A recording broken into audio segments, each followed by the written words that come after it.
Astaghfirullahalazim alladzi la ilaha illa huwal hayyul qayyum wa atubu ilaih. Astaghfirullahalazim alladzi la ilaha illa huwal hayyul qayyum wa atubu ilaih. Astaghfirullahalazim alladzi la ilaha illa huwal hayyul qayyum wa atubu ilaih. A'udzubillahi minasyaitonir rajim. Bismillahirrahmanirrahim. Alhamdulillahi rabbil alamin, wassalatu wassalam ala sayyidina Muhammadin wa ala alihi wa sahbihi ajma'in.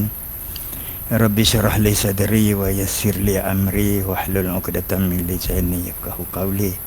Rabbi zidna ilman warzuqna fahma. Man yahdihillahu fala mudilla lahu wa man yudlilhu fala hadiyalah. Subhanaka la ilma lana illa ma 'allamtana innaka antal alimul hakim. Muka surat 138 Syahdan bawah 138. Qala al-musannif rahimahullahu ta'ala wa nafa'ana bi'ulumihi fid dharain amin. Syahdan, telah terdahulu perkataan bahwasanya batal puasa dengan menyahjakan memasukkan ain ke dalam rongga, lagi tahu ia akan haramnya, lagi dengan ikhtiarnya, usaha dia. Maka jika makan atau minum seseorang dengan lupanya akan dirinya puasa, atau jahil ia akan haramnya, atau digagahi orang atau dipaksa orang akan dia atasnya atau makan minum, maka tiadalah batal puasanya. Jadi hukum asal dia memasukkan sesuatu ain dalam rongga terbuka, mulut, hidung, semua tu rongga terbuka, termasuk dengan makan minum tu. Maka kalau dia tahu kata haram, dosa lah. Dan ikhtiar dia pula, maknanya dia sengaja nak buka saja, nak masukkan saja, nak makan. Tapi jika makan minum dengan lupanya, dia lupa kata dia puasa, atau jahil ia akan haramnya, ataupun dia tak tahu kata haram makan ketika puasa tu kerana dia baru masuk Islam lah. Kalau orang lama lagu kita ni tak dikira jahil, dia tak mau mengaji je. Atau minumnya, atau digagahi orang, mana orang paksa dia suruh makan. Syarat orang yang paksa tu orang yang kuat lah. Kalau orang yang kita berani lawan dengan dia, tak boleh, kita kena lawan.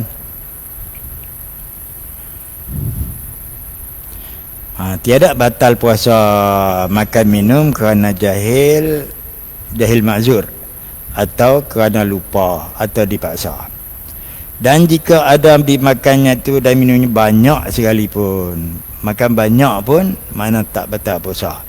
Kerana tersebut di dalam hadis sahih bahwasanya Nabi sallallahu alaihi wasallam bersabda, "Man nasiya wa huwa shaimun fa akala aw syariba falyutimma shaumahu fa innama at'amahu Allahu wa saqahu wa la qada'u alaihi wa la kafarata wa la qada'a alaihi wa la kafarata."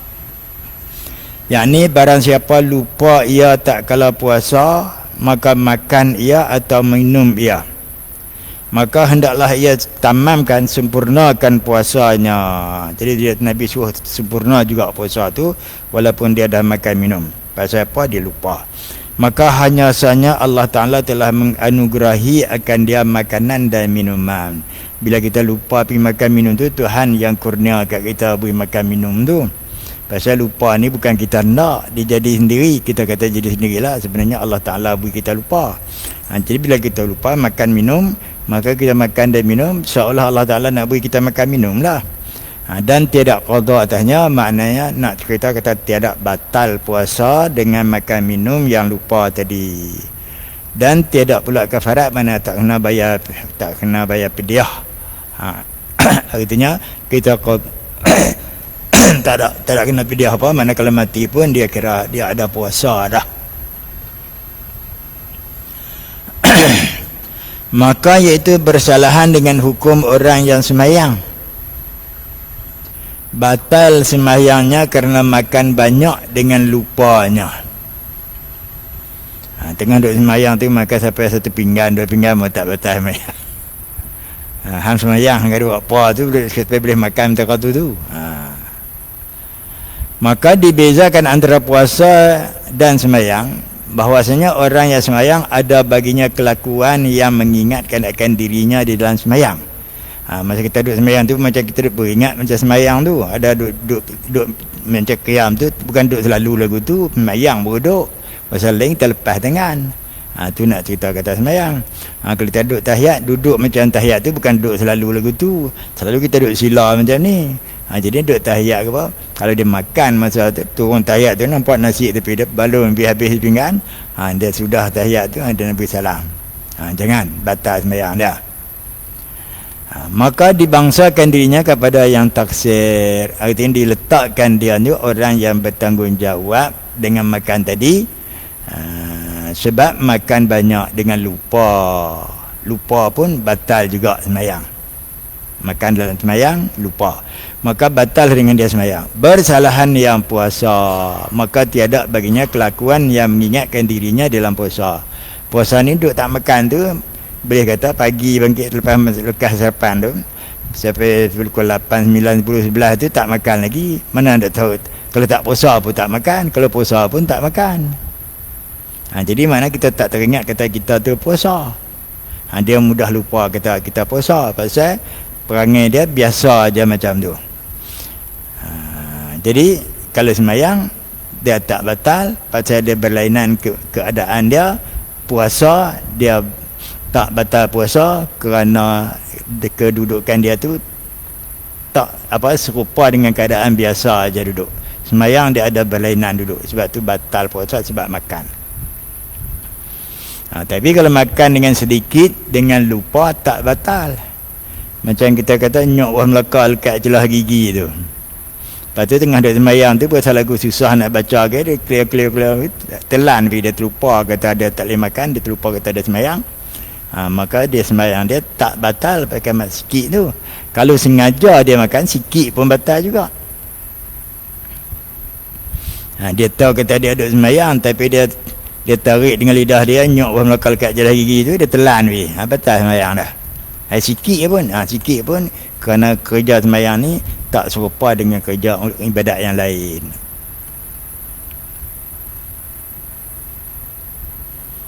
Dan seperti makan dan minum, iaitu tiap-tiap yang membatalkan puasa apabila dikerjakannya dengan lupa, tiada batal puasanya dengan dia. Hukum macam makan minum juga, kalau makan minum tu lupa tak batal puasa. Benda-benda lain juga yang membatalkan puasa bila dibuat dia dengan keadaan lupa tak batal puasa juga, melainkan riddah. Riddah yang lupa, yang tak lupa batal puasa. Bukan sekat batal puasa saja, Islam dia pun batal lah. Riddah tu makna murtad. Maka batal puasa dengan dia, dengan riddah, dengan murtad tu. Dan jika segera ia masuk Islam sekalipun, habis-habis murtad tu dia mengucap kalimah syahadat balik, la tu juga pun batal puasa tu. Tapi wajib dia imsak hari tu juga. Hari tu dia kena imsak dan hendaklah diqadanya lepas Ramadan.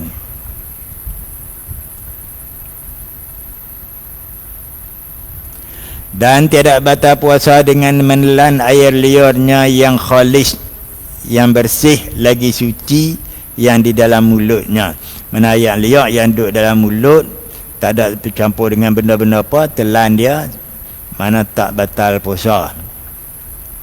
Kalau masuk sikit nyok buah Melaka tu batal puasa lah.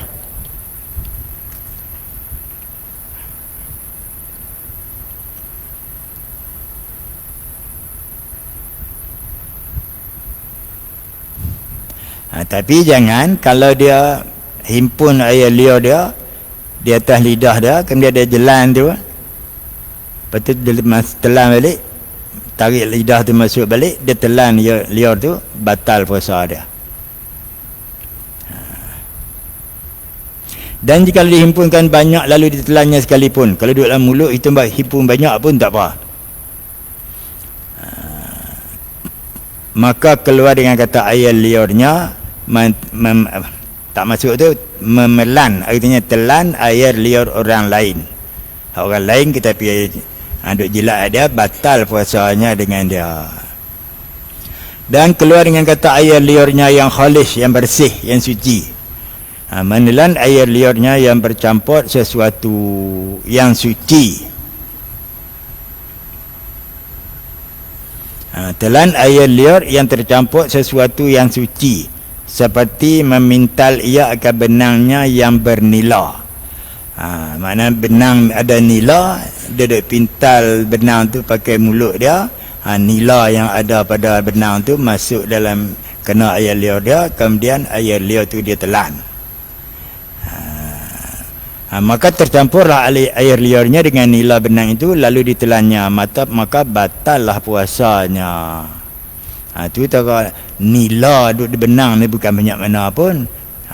Kalau nak kira kan nyok wah Melaka besar lagi sebab tu telan nyok Melaka tu batal. Serupa juga dengan gusi berdarah.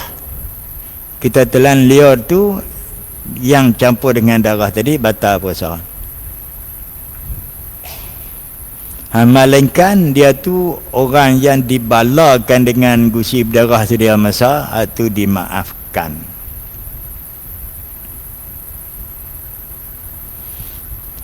Maka batal puasa dengan dia kerana sebab bercampur jadilah seperti air liur orang lain. Inilah tadi. Dan keluar dengan kata air liur yang suci itu, iaitu menelan air liur yang kena najis dengan darah atau lainnya, darah gusi lah tu. Dan jika tidak kelihatan warnanya sekalipun, sebab diludahkannya, ludah tak nampak warna, tapi telan darah tu rasa manis-manis darah. Sebab diludahkan beberapa kali sekalipun, maka batallah puasanya kerana air liur itu sebab kena najis. Maknanya dia kena berkumur lah bila ada ludah yang gigi gusi berdarah tu. Jadi seperti suatu ain yang lain. Jadi macam ain juga, darah, bekas darah yang masih yang najis tadi ni. Dan keluar dengan kata air liur yang dalam mulutnya, iaitu telan air liurnya yang telah keluar daripada mulutnya. Dan jikalau pada zahir bibir mulutnya sekalipun, dia lipah keluar dari mulut ni, dia tarik balik telan itu pun batal puasa juga. Atau seperti dibasahinya benang atau sugi dengan air liurnya, atau dengan air, kemudian maka dimasukkan benang atau sugi itu ke dalam mulutnya. Beruh tu basah, dibuh dalam mulut, serta ada atasnya basah yang bercerai daripadanya. Basah air yang ada di beruh tu bercerai, mana dia turun pergi ke mulut, lalu ditelannya, maka batallah puasanya. Macam kita tabuh ubat gigi tu, rasa ubat gigi tu boleh jadi kita telan ada rasa ubat gigi, batal puasa. Sebab itulah yang afdalnya kalau nak bersugi gigi pada selepas makan suhur, sebelum daripada waktu imsak, elok sugi masa tu.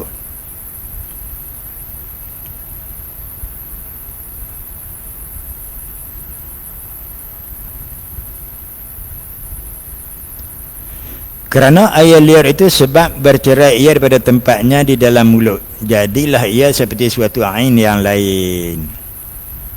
Bila dia keluar beruh gigi juga, dia tarik beruh keluar, dia buah masuk balik, telan, batal juga. Tetapi jika dikeluarkannya lidahnya yang ada atasnya air liur, kemudian dimasukkan pula lidahnya, lalu ditelan air liur yang di atasnya, maka tiadalah batal puasanya. Kerana lidah itu barang, betapa dibalik-balikkannya dan diholor-holorkannya. Lidah ni boleh duk kalih-kalih duk holor-holor keluar. Dibilangkan ia di dalam mulut juga, maka tiada dinamakan bercerai air liur yang di atasnya itu daripada tempatnya. Kalau dia yang biasalah, kalau haid dah impun, batal.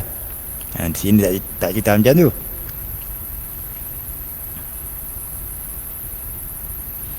Dan jikalau kena bala seseorang dengan sentiasa berdarah gusinya atau ghalibnya, selalu ghalibnya biar kebanyakannya duduk berdarah gusi.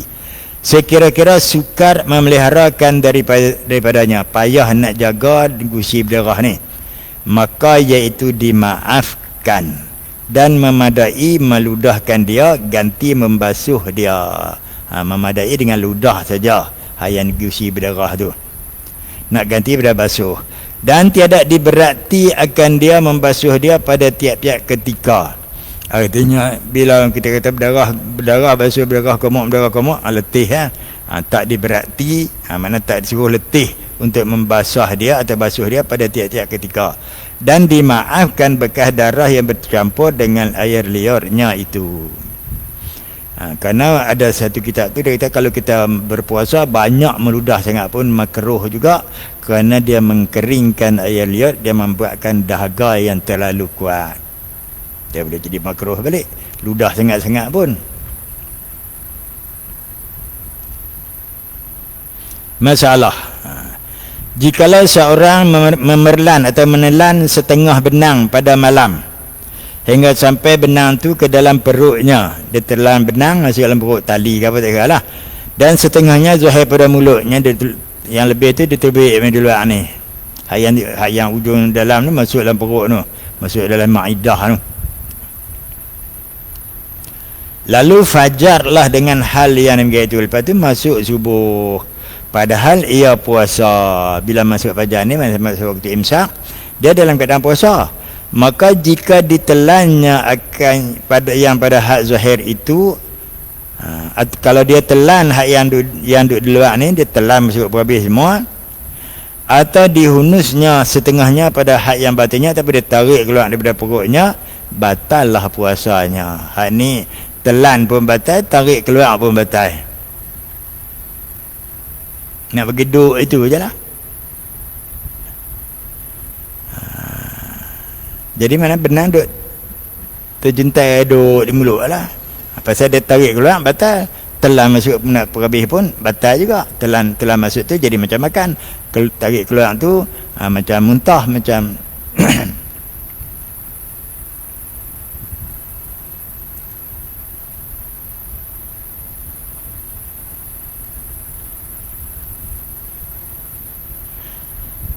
maka jika diperlannya akan yang pada hak zahir itu, atau dihunusnya setengahnya pada hak yang batin, ditarik keluar hak batin, batallah puasanya dengan dia.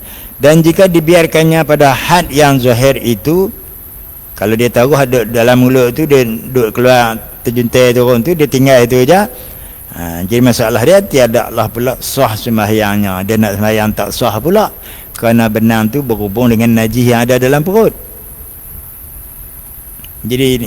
Jadi najis dalam perut ni main katali di luar ni, nak sembahyang tak sah.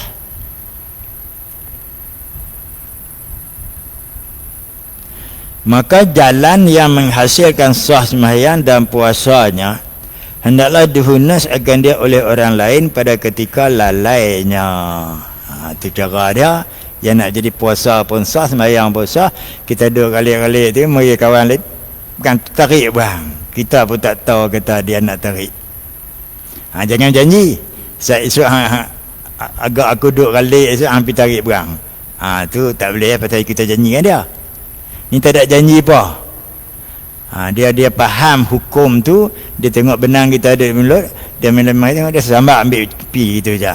Tak ada nak larang dia, tak ada nak suruh dia, tak ada nak biang ke dia, tu dia cabut pi. Pada masa tu batalnya puasanya tiada batal, sembahyangnya boleh sah. Pasal apa? Benang tu bukan dia cabut sendiri. Itu yang dia sebut pada ketika lalainya, kita duduk galik tak tahu apa, orang tu mari cabut.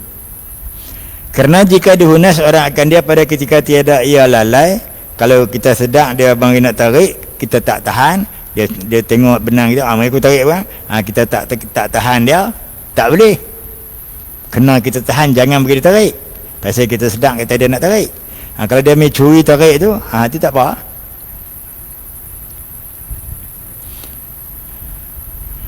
Dan tiada dapat yang menolakkan orang yang menghunus orang yang tarik tu, maka tiada ditolaknya akan dia, batallah puasanya kalau dia tak tahan.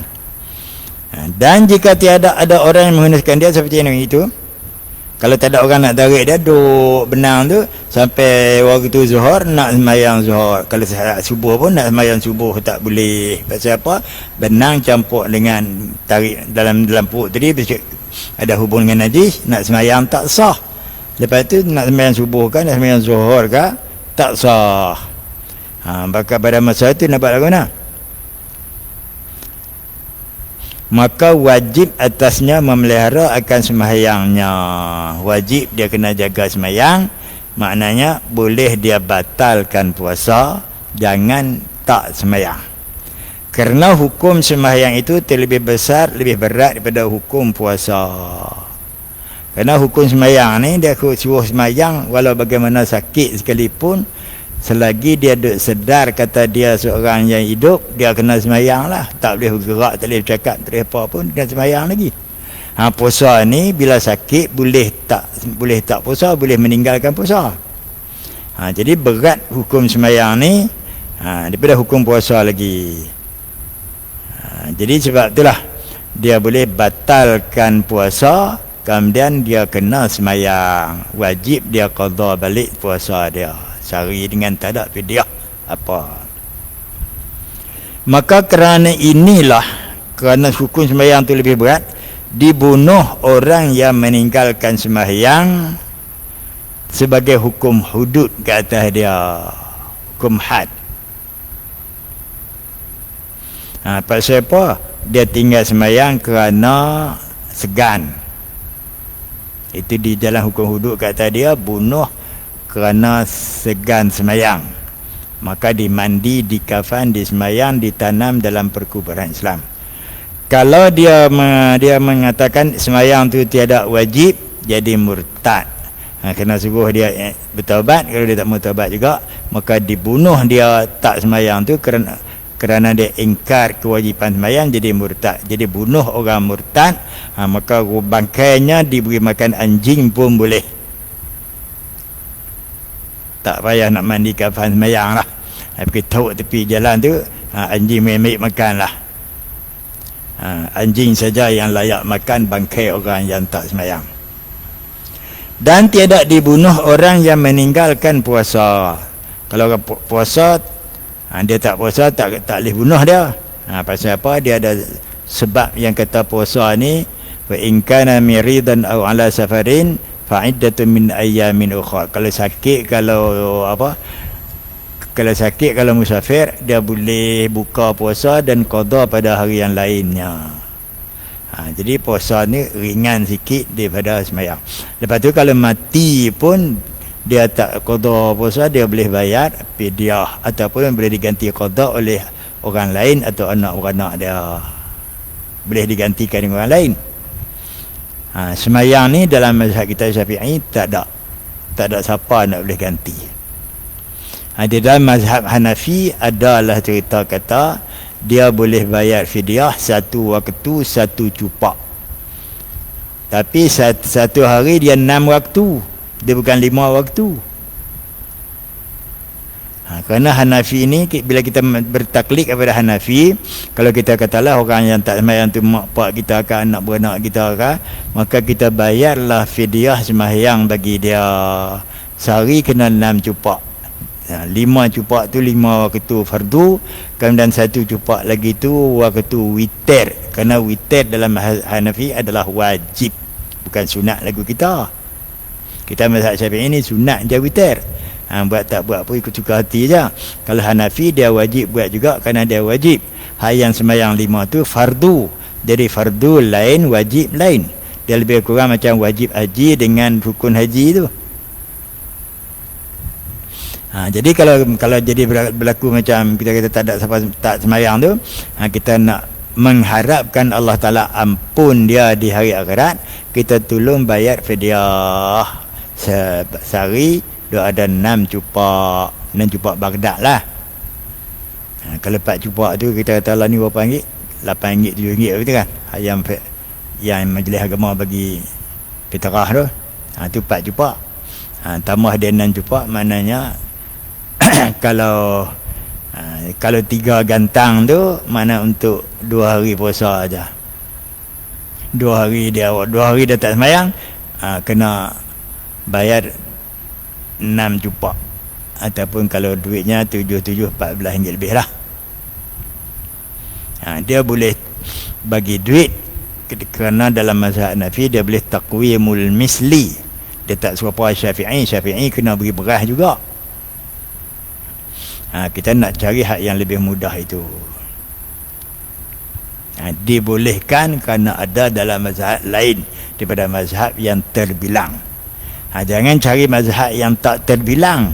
Hak tak terbilang tak boleh ambil, tak boleh kita nak taklid dia, kerana kadang-kadang mazhab dia tu seleweng terus pun ada. Kerana kadang-kadang mazhab dia tersilap di dalam mentatbikkan masalah dengan hadis atau Quran.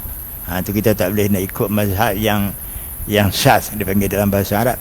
Mazhab yang tak popular lah, popular tempat tu je. Hanafi mereka Hanafi Syafi'i tu. Lain pada tu tak boleh taklid. Dan lagi pula sembahyang tadi tidak harus meninggalkan dia sebab uzur, dan harus meninggalkan puasa sebab uzur. Maka apabila wajib atasnya memeliharakan sembahyangnya, wajib atasnya menghunuskan dia atau memelankan dia. Mana nak tarik keluar pun boleh, nak telan tua pun boleh. Kemudian diqadai puasanya. Sugiannya ditelannya dan jangan dihunusnya supaya tidak kena najis mulutnya. Yang nak elaknya telan terus. Bila tarik keluar main, najis kena mulut. Tapi walaupun najis kena mulut, boleh juga dia wajib berkomor. Macam kita kata orang isap rokok tu lah. Isap rokok tu ikut petualah ni hukum dia haram. Maksudnya rokok tu najis. Bila dia isap rokok, dia nak sembahyang, dia wajib berkomor. Lagu macam kita kata kalau makan nasi, dia berkomor tu nak buang mulut, nak buang apa, sakit baki makanan dalam cetulah gigi tu. Kalau ada yang jadi sampai wajib berkomor pada, afdal berkomor pada, sunat berkomor pada. Tapi kalau isap rokok, asap rokok tu najis, maka wajib dia komor nak menghilangkan asap tadi. Pasal rokok tu najis. Rokok tak najis tu hak mana? Hak tak najis tu daun tembakau yang dihiris kecil-kecil, dia cincang halus-halus tu, kemudian dia isap dengan daun kayu, daun nupah tu. Kalau nak kata makruh pun tak apalah. Pasal dia asal daun kayu ni tiada najis. Tapi hak rokok yang ada hari ni, dia campuran macam-macam tu. Ulama kata, Majlis Fatwa Malaysia dia kata haram. Pasal campuran tu lah.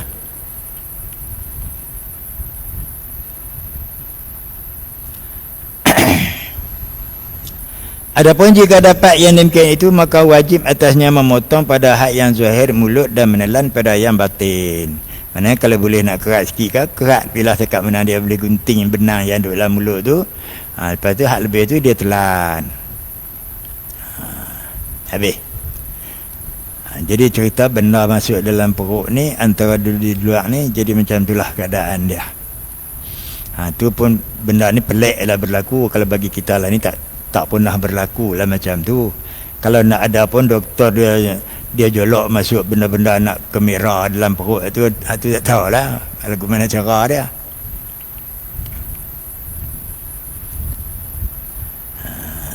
Syahadan yang dikenaki dengan kata had batin, iaitu makhraj hamzah dan ha.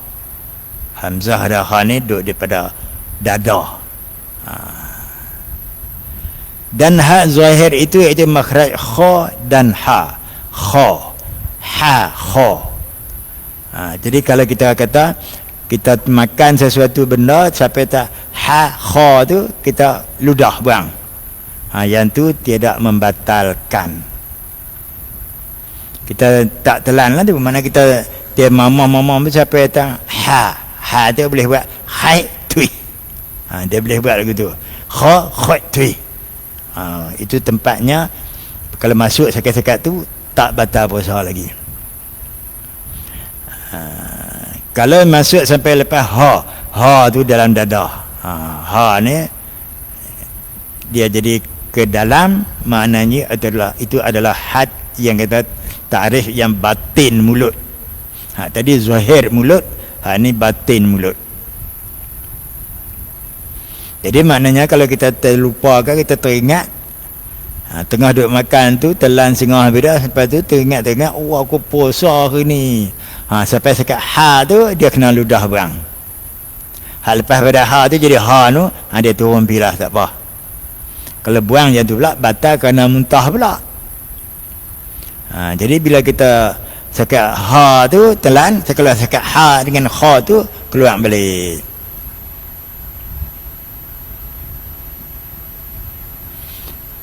Iaitu makhraj kha dan ha, kemudian di dalam mulut hingga kesudahan makhraj kha, dan di dalam hidung hingga kesudahan khayshum. Khayshum tu lubang hidung. Lubang hidung sampai tahu mana? Yang kita duduk jolok kadang-kadangnya, kita kalau kita tengah duduk makan nasi, kita berkesin tu, nasi naik ke lubang tu, dia boleh tibik ke hidung. Lubang tu, lubang khayshum tu, lubang hidung tu.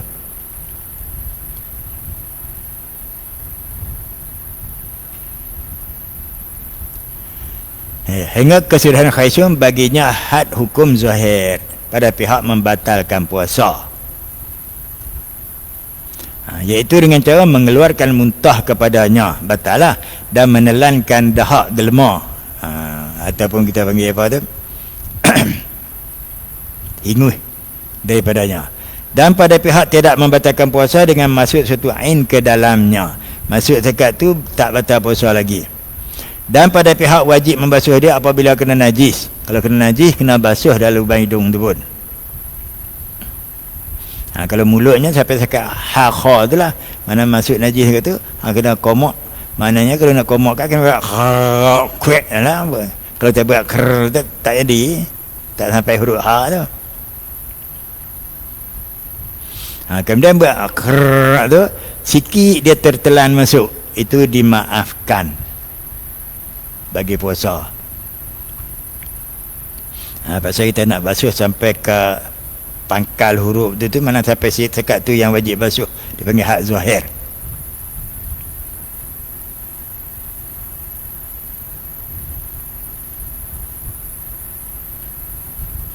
Dan pihak tidak batal puasa dengan masuk suatu ain ke dalamnya, masuk dekat tu tak batal. Dan pada pihak wajib basuh dia apabila kena najis, dan baginya hukum batin pada pihak tidak batal puasa. Tak batal puasa pasal dia tu batin, dengan telan air liur yang ada padanya. Air liur yang duduk dalam tengkok pun semua telan api, tak apa. Dan pihak tidak wajib membasuh dia tak kala mandi janabah. Bila mandi junub dia tak wajib nak kena basuh dalam halqum, dan tak wajib nak berkumur pun. Maknanya sekat mana yang bibir merah ni saja yang wajib basuh, kita mandi ke basuh wuduk ke. Dia tak payah nak mandi tu, nak basuh wuduk ke, dia sampai tu tak payahlah. Itu cuma betan. Yang masalah nak mandi wajib ni, masalah yang suka sikit tu, masalah lubang subang.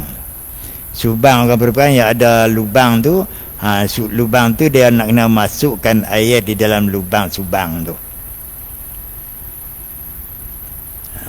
Pasal tu kalau kita tengok orang-orang belah Afrika ni, dia nak pakai subang, lubang telinga dia bukan sekat boleh buat kelingking, ibu jari boleh masuk. Sampai kita sini panggil cucuk telinga keling. Cucuk apa tu? Cucuk penerang tu. Panggil telinga keling. Keling tu lubang luas lagu tu lah. Keling India pun banyak luas lagu tu lah. Jadi mudah mandi hadas. Kalau nak ambil wuduk tak apalah, tak basah dalam lubang tu pun. Tapi nak mandi wajib, dia kena basah dalam lubang tu. Sampai kiranya kalau kita kata masuk duri di sini ke di mana dalam kawasan yang wajib mana, dalam jari ni, kalau jari kita tu pegang berasa duri apa selumbar ke apakah, kita duk pegang duk berasa dia sini, sekat basuh di atas tu tak memadai mandi hadas, ambil wuduk. Maknanya dia kena cabut buang duri tu, baru boleh mandi. Lepas tu kalau cabut duri tu, dia duk berlubang juga sikit lah, berlubang pun kecil je, wajib masukkan air ke dalam lubang yang bekas duri itu. Kalau kita cabut dia duk berlubang lagi lah. Kalau dia cabut tu dia tak berlubang, tak apalah. Dan duri tu wajib kena buang. Selagi kita kata duk belakang duk kena kain ni berasa sangkut, kena buang tu. Kalau dia tenggelam pergi terus dalam ni, tak ada rasa apa pun tak rasa, tu tak apa dah.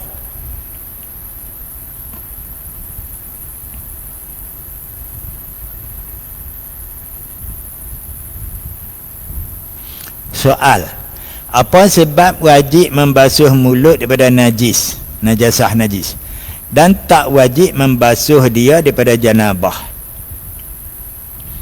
Jadi membasuh mulut, kalau mulut kena najis asap rokok tu wajib kena basuh. Tapi kalau mandi junub tak kena basuh pun dalam mulut tu. Kerana jawab dia, kerana najasah itu terlebih keji pada janabah. Najis ni teruk lagi, berat lagi hukum dia daripada junub. Dan lagi ia terlebih nadir, jarang-jarang berlaku. Maka dipicikkan, disempitkan pada najasah barang yang tiada dipicikkan pada janabah.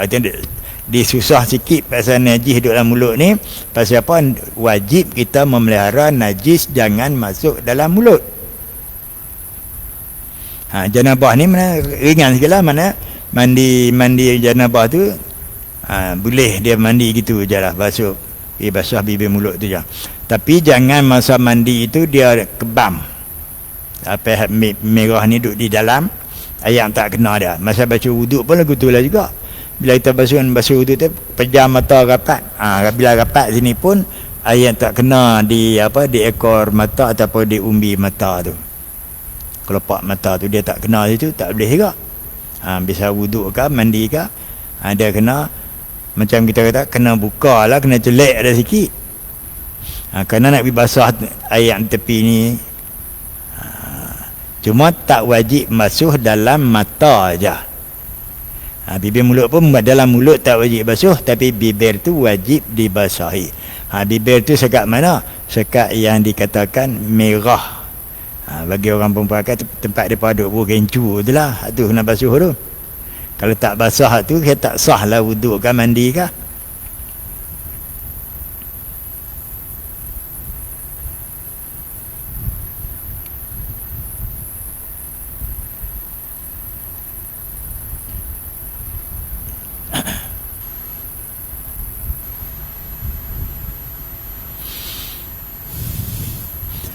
Dan jikalau termasuk air madmadah tu kumur, atau air istinsyak, masuk air dalam hidung, istinsyak, masuk air kumur atau air masuk hidung tu ke dalam had batin, kepada had batin mulut hidung ni, maka ditilik.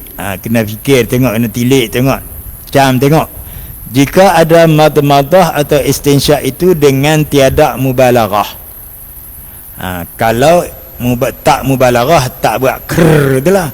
Kalau masuk hidung tu dia seduk naik sampai dekat nak otak tu, tu tak mubalaghah, tak bersangatan mubalaghah tu.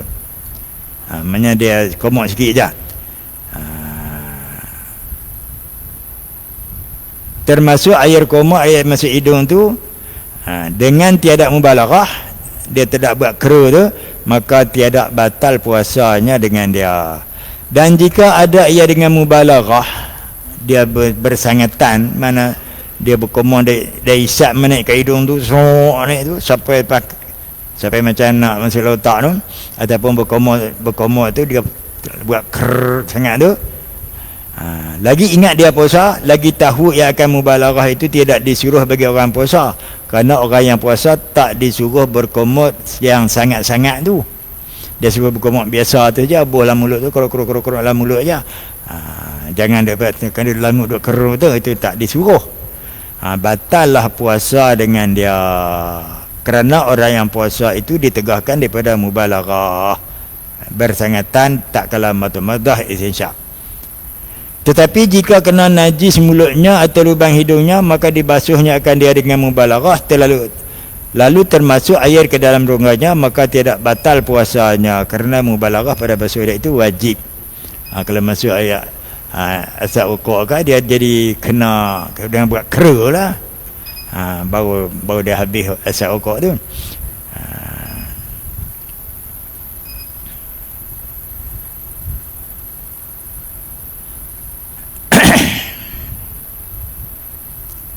Dan demikian lagi jika termasuk air ke dalam rongga yang mandi kerana menyejukkan badan. Kita kata mandi tengah hari pasal sejuk, nak sejuk badan je lah, bukan mandi wajib pun. Atau kerana nak membersihkan dia, nak bersih badan je. Atau termasuk air pada yang 4 kali daripada madmadah atau istinsyak.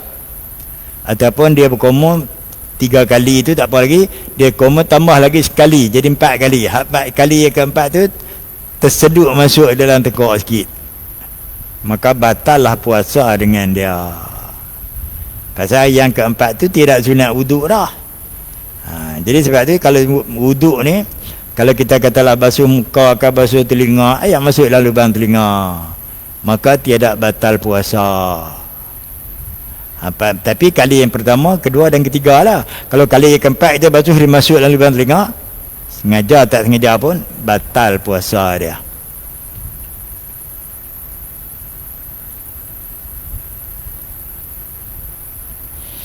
Dan demikian lagi jika termasuk air ke dalam rongga yang mandi menyelam daripada mulutnya atau hidungnya.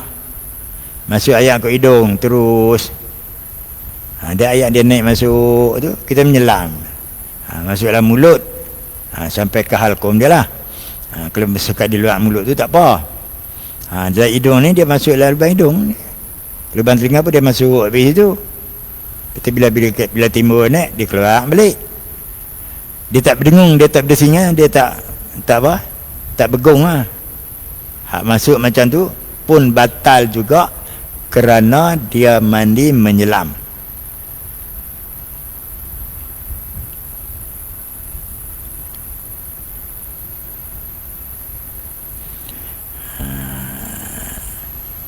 Jika termasuk air ke dalam rongga yang orang yang mandi menyelam masuk daripada mulutnya atau hidungnya, maka batal puasa dengan dia. Kerana makruh menyelam bagi orang yang puasa. Orang puasa makruh menyelam mandi. Seperti mubalaghah pada madmadah, macam berkumur yang bersangatan dan istinsyak yang bersangatan, masuk air dalam hidung bersangatan juga, tak digalakkan bagi orang puasa. Tetapi jika diketahuinya pada adatnya, kalau dia tahu biasa dia, apabila menyelam ia nasai termasuklah air pada rongganya, pada masa itu tidak makruh lagi dia menyelam, kita ada puasa, tetapi haramlah atasnya menyelam. Mandi menyelam haram kat dia, pasal biasa dia kalau menyelam memang masuk dalam lubang telinga, lubang mulut, lubang hidung, dan lubang dubur.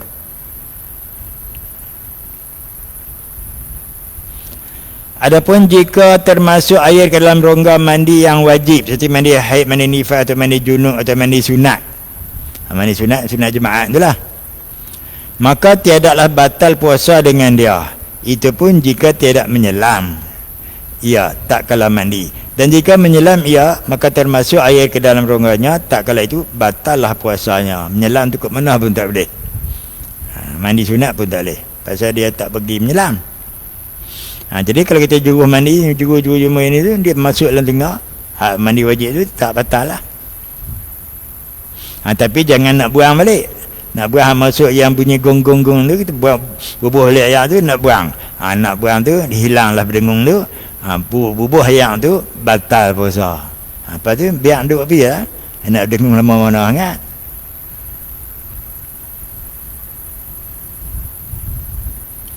Dan jikalau tertinggal makanan antara selang-selang giginya, dekat makanan nyok bawah melaka lekat celah gigi, maka mengalir ia dengan dia air liurnya. Lepas tu air liur dia keluar melalui gusi tadi, lalu ditelannya dengan tiada qasad. Bukan dia niat nak telan air liur tu, tiada batal puasanya. Jika lemah ia, man tak boleh membezakan dia dengan meludahkan dia pada siang hari. Jadi kalau tak boleh nak beza, nak telan tu berasa ke buah nyok tu tak ke? Jadi kadang-kadang dia tak berasa apa, mana tak tahu nak beza apalah. Tak tahu beza tak apa. Kalau telan dia berasa nyok tu manis-manis ke, masin-masin ke, tu dia tahu beza, oh ini nyok orang Melaka ni macam ni. Dia telan juga, batal puasa.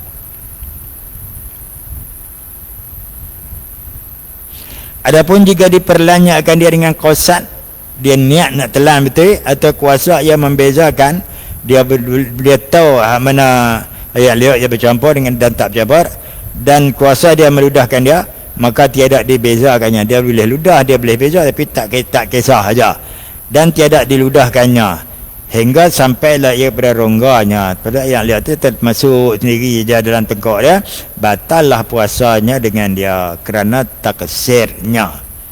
Kerana kewajipan ke atas diri dia nak kena jaga perkara-perkara yang boleh membatalkan puasa. Itu kewajipan tu. Kemudian soal, adakah wajib atas seseorang menyungkil giginya pada malam apabila diketahuinya tertinggal makanan pada siangnya? Wallahu a'lam.